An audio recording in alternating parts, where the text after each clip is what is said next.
Hi, in this video, I'm going to share with you 10 ways to avoid an after-school meltdown, things that have worked for me, and I keep these ideas in my back pocket to use them as and when I need.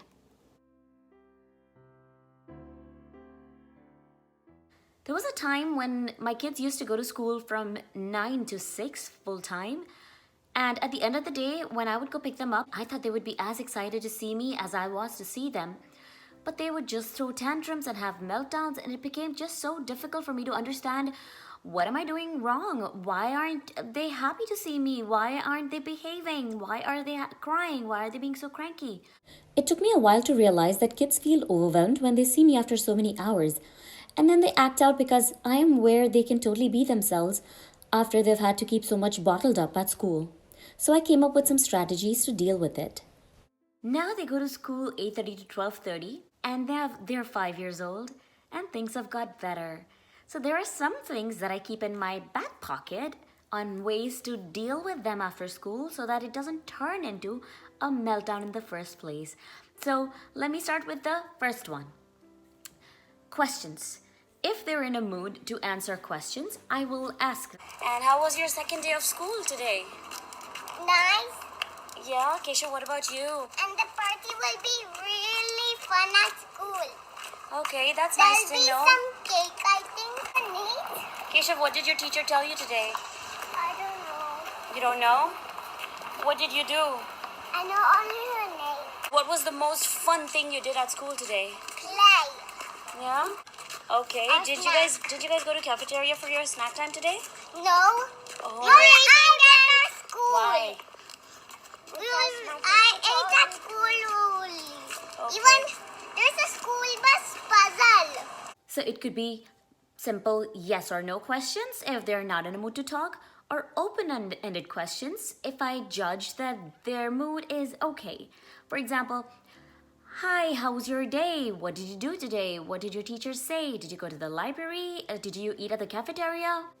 Did you have fun? What did you play with your friends today? And that leads to a lot of answers that you can then have follow-up questions for.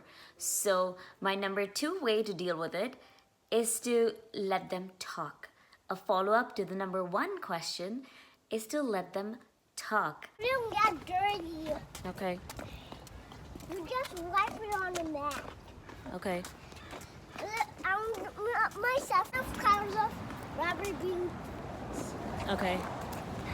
There's a lot of colors of them. I want a prize. I wanted to pick a Christmas pencil. Look. Okay, that's nice. And Miss Libel said congratulations to me. Why Miss Lightbelt? I thought you were in Miss Afris's class. I am in her class. Then? But I just want to talk to her. Oh, I see.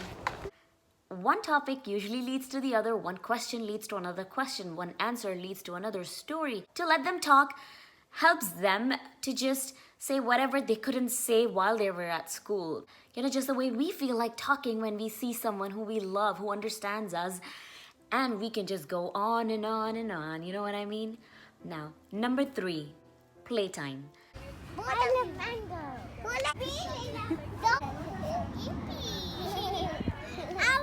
I let them play with their classmates and it tires them out. The time in school, they have been sitting quiet, sitting at one spot. They're not supposed to play unless it is playtime. So I let them play for a little bit and it makes them happy. On some days, it takes 15 to 30 minutes of my time, which then delays the lunchtime by the time we would come home. But if that's what makes them happy and avoids a meltdown, I'm game for it. Usually, I prepare my lunch at home before I go pick them up so that by the time they're home, lunch is ready on the table and I don't deal with cranky, hangry kids. Number 4, 100% attention. Is your kid getting restless because you're on phone and not paying attention? Let it go. I know we're addicted to our phones. Even I want to finish watching that last YouTube video that I was watching. I want to finish reading that article before I went to pick them up. I want to finish responding to that email or just something on the phone that I want to do. Sometimes when I catch myself on the phone, I remind myself to look at them, put my phone away, listen to them, talk to them, ask them follow-up questions, and let them say whatever they didn't get a chance to say. Okay, did you you guys have a good day at school today? Yeah. Brilliant today. Brilliant day. Wow. I'm happy to hear that. But the bad day was that I was trying to make a friend, but I did not make a friend.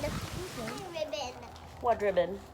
The total 100 one. Whoever gets the over 100 gets it. Oh, the spell-a-thon ribbon. You got it today? Whoever Because gets you got 100 over 100? And if each of us get 100%, then we can get the ribbon. And everyone at my table got it. Oh, that's wonderful. Wow. How was your day today? It was good. What did you enjoy the most at school today?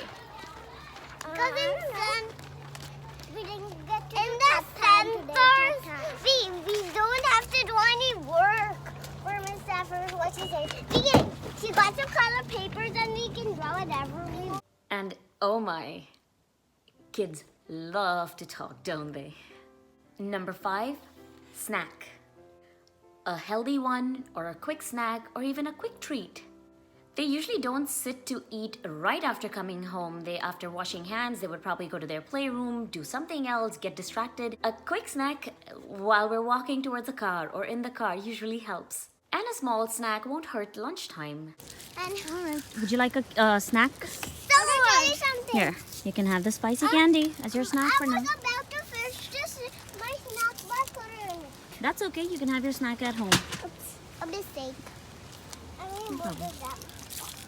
Hey you guys, how was your day at school today?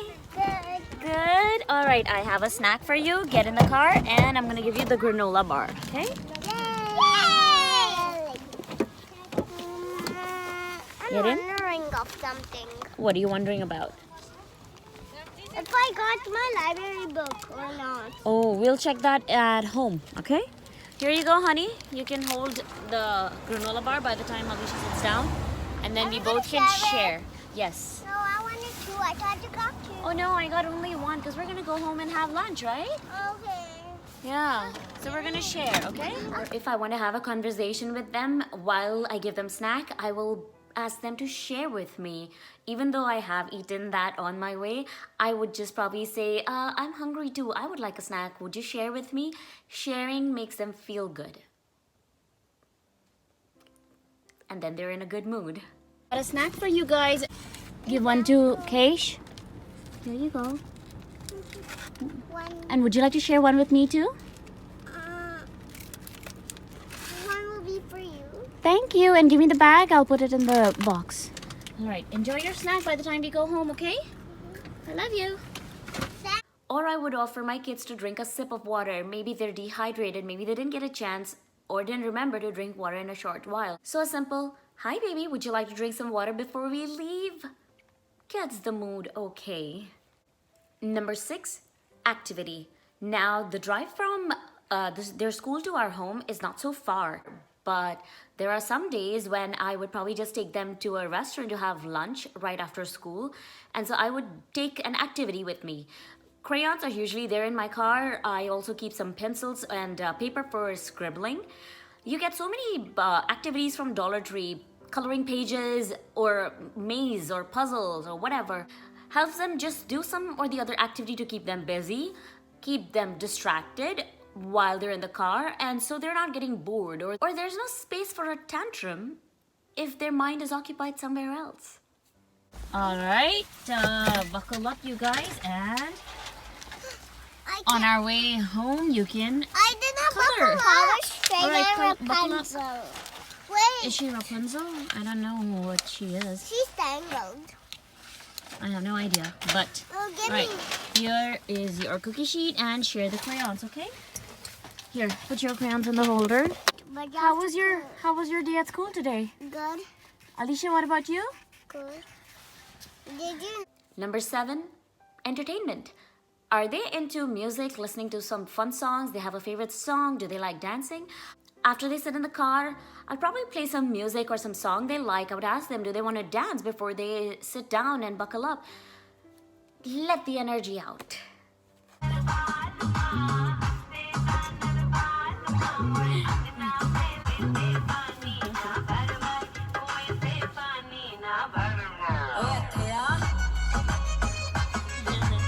I also look for animal jokes for kids or fruit riddles and so on to entertain them. For example, what do you call a banana that likes to dance? A banana shake. Number 8, story time. I look up a lot of stories online or whatever I can remember from my own childhood and keep a lot of short stories in my back pocket if I have to entertain the kids on a long drive. Whether I say the stories to them at the restaurant while waiting for food, or while we walk from their school to the parking lot, get into our car, I might have some story in case I'm interested in saying the story that day or if they're in a mood for it. It doesn't look like a ketchup. That is not true. Right, Mama? It is not true. Yeah. Another thing, if I don't have a story to share, I would just talk something about myself or about my day. Talk about something I did or a problem I had or a blunder I made. I mean, I would genuinely share something for them to help me out with. Because I don't know why we as adults try to show ourselves as perfect to kids.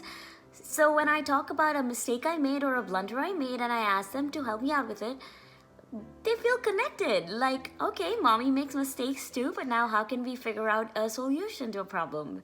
Because I need your help. So, I was looking at the butternut squash in the refrigerator, the one you chose from Costco. And I've never cooked with butternut squash, so I don't know what to make. So maybe you can look at the recipe book and go to the index, find butternut squash in there, find me a recipe and we can cook it together. Really? And then when I let them know something silly I did, it lightens up their mood too. So, just talking in general, it makes them feel important when I ask them for their views. And then when we talk, we don't have time for a tantrum. Also, while we talk to each other, if they're slowing down or if I really need them to hurry up, I'll probably say something like, all right, I'll continue what I'm saying as soon as we get to the car. Or if they're saying something, I would say, I really want to know the rest of it, but you can tell me as soon as you sit down and buckle up. Or, you want to hear more? I'll tell you as soon as we reach home. So that's something for us to rush. Just because I'm avoiding a tantrum doesn't mean that's all I want to keep doing, talking. So that's something I do when I want them to hurry up. Okay, tell me more about how was your day at school once I start driving. Mommy, I picked up. Once I start driving, then you can tell me about it. I picked this sticker. Okay. So I'll tell you more about it as soon as we sit in the car. You want to hear more about it? Okay. Number 9, fun facts. Now you can keep a list of fun facts ready on a paper or on the notes on your phone if your memory is as bad as mine. So before I go pick them up from school, I would quickly glance at the notes of fun facts on my phone and keep 1 or 2 in my memory so that I can quickly share with them if that's what they want to know. Okay, you know what? By the time we walk to the car, I have a fun fact for you. Want to listen to it? Yes. Did you know that kangaroos cannot walk backwards? Wow. Did you know that? Because you do forward. Yeah. I can come backwards, but I can. Yeah, you can, but kangaroos can't. Do you want to listen to another fun fact by the time you reach the car? Did you know that crocodiles cannot stick their tongue out? Can you do that? Can you stick your tongue out? If not, then you're a crocodile. I can. How was your day at school today? Good. Yeah? I have Okay, so... the question like, how are you feeling? All that. Okay, how are you feeling? I'm feeling good. How about you, Kesh? How are you feeling? Have some fun questions. Okay, I have two choices for you. Do you want a fun fact about human body or do you want a fun fact about animals? Fun fact about animals. Okay. Fun fact about human body and animals. One each? Okay. Both. Okay, did you know that horses and cows stand and sleep? No. Did you know that? I know that the storyboard that teached me. Really? Of a horse sleeping on a bed. And now I know that horse sleep by standing. Huh. Oh, I did not know that. I learned about it just today. Whenever you find out some fun facts, feel free to share with me, okay, guys? Okay, and you wanted a fun fact about human body, right? And sharing fun facts is fun. I mean, did you know? You see how that caught your attention? That's how fun facts work. It catches their attention, distracts them from throwing a fit, and teaches them something new. But also look up for fun facts that are age appropriate. For example, my 5-year-olds don't understand distance, speed, time. They don't understand what hurry up means either. So if I tell them that 1 million Earths could fit inside a sun, which is a fun fact, they won't get it. Or if I tell them it takes 8 minutes for a light to travel from sun to the Earth, they won't get it. But if your kids are more than 5 years old and understand, then there are so many fun facts you can look up and share with them on different topics, like science, like human body, like Earth, like planets, like animals, like birds. I mean, there are so many categories that even if you have a fun fact for every day, you will have plenty for the entire year. So what do you guys want to talk about today? Any fun facts? Fun facts for today? Yeah, did you know that? And last one, number 10, let's call it keep it simple. A very simple hi with a smile. A very simple high five, a fist bump, a hug. And my favorite, I'm so happy to see you. It feels so warm, even for an adult, if anybody comes and tells you, hey, I'm so happy to see you. That's just how wonderful it feels to hear and to say it. Love it, Daddy. I'm so happy to see you. High five. It's actually spicy. Good, y'all. Hey, high five. Love it, Daddy. I'm so happy to see you. Did you guys have a good day at school today? Let's go there. We have to cross the road here. All right, hold my hand. Oh, that's I don't have. Well, we're gonna go home and have lunch, right? Keshav, take one and give one to Didi. Only one. I'm happy to see you guys. Are you happy to see me? Hi, I'm so happy to see you. It's also itching my back. Please scratch it. Is that okay? In the pond. I'm so happy to see you. Daddy, but I don't. So, these are the 10 things that I have realized over the time, and these are the things I do. And here's a bonus one for you. Breathe. Calm down. When you calm down, it just gets so much better to deal with all of this. So that is all I have for now. Now, the 10 ways that I shared with you is not to say to distract the kids from expressing their emotions. All emotions and feelings are valid. So if there are days when they are feeling sentimental, they want to throw a tantrum, if that helps them feel better, sure, I'll let them. We'll talk about it. But these ideas just help me keep myself sane and keep the kids happy until we come home. I hope this video was helpful to you. And if it was, how will you let me know? Leave me a comment, because if I don't get a feedback, I will have no idea if my message went across, if you like my video. So feel free to drop a comment. Well, thanks for watching and bye.